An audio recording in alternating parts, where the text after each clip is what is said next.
श्री स्वामी समर्थ। रावजी स्वामींचा अनेक जन्म भक्त आहे। स्वामींच्या सहवासात म्हणजे स्वामी जेव्हा श्री नृसिंह सरस्वती अवतारात वावरत होते तेव्हा रावजीच्या आईवर स्वामींनी कृपा केली होती। आणि मुख्य म्हणजे स्वामींनी रावजीच्या पूर्वजन्मातल्या स्मृती जागृत करून या घटनाची आठवण करून दिली।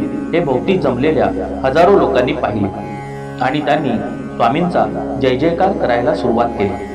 लोकांनी स्वामींच्या नावाचा जय जयकार श्री कृष्ण दत्तात्रय नृसिंह मुनी असा केला। स्वामींनी सर्वांकडे शांत नजरेने पाहिले। रावजी हात जोडून उभा राहिला आणि स्वामींची स्तुती करू लागला। दत्तावधूत योगेश्वर श्री नृसिंह सरस्वती मुनी हेच आहेत याची त्याला खात्री झाली। स्वामींच्या मुखातून अचानकपणे शब्द म्हटले, रावजी तुला 3 मुले आहेत। त्यातला थोरला उत्तम सदाचारी आणि वैदिक धर्माचे पालन करणारा माझा भक्त होईल। त्याला मी पुढे दक्षिणेत निश्चित दर्शन देईन। तुझा दुसरा मुलगा अतिशय नम्र वृत्तीचा थोर शिवभक्त होईल, सर्वांवर प्रेम करेल, त्याला माझे आशीर्वाद आहे।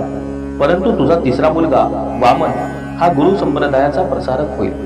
तो वृत्तीने निस्पृश्य आहे, त्याच्यावर माझी विशेष मर्जी राहील। तोच आमच्या लीला ग्रंथांमधून लोकांपर्यंत पोहोचवेल। तो मोठा कवी आणि मुख्य म्हणजे माझा परमभक्त होईल। रावजी तू भाग्यवान आहेस। तुला 3 मुले, 3 मुखे आणि त्यांचे 6 हात जगाचा उद्धार करतील असे माझे तुला आशीर्वाद आहे। स्वामी बोलता बोलता रावजी पुढे एकमुखी दत्ताच्या स्वरूपात उभे राहिले। स्वामींच्या पायाशी रावजीने अक्षरशः लोळण घेतली। लोक पाहतच राहिले। प्रत्यक्ष परब्रह्माला अनुभवण्याचे भाग्य लोकांना त्या क्षणी मिळाले, ते केवळ रावजीमुळे। श्री स्वामी समर्थ।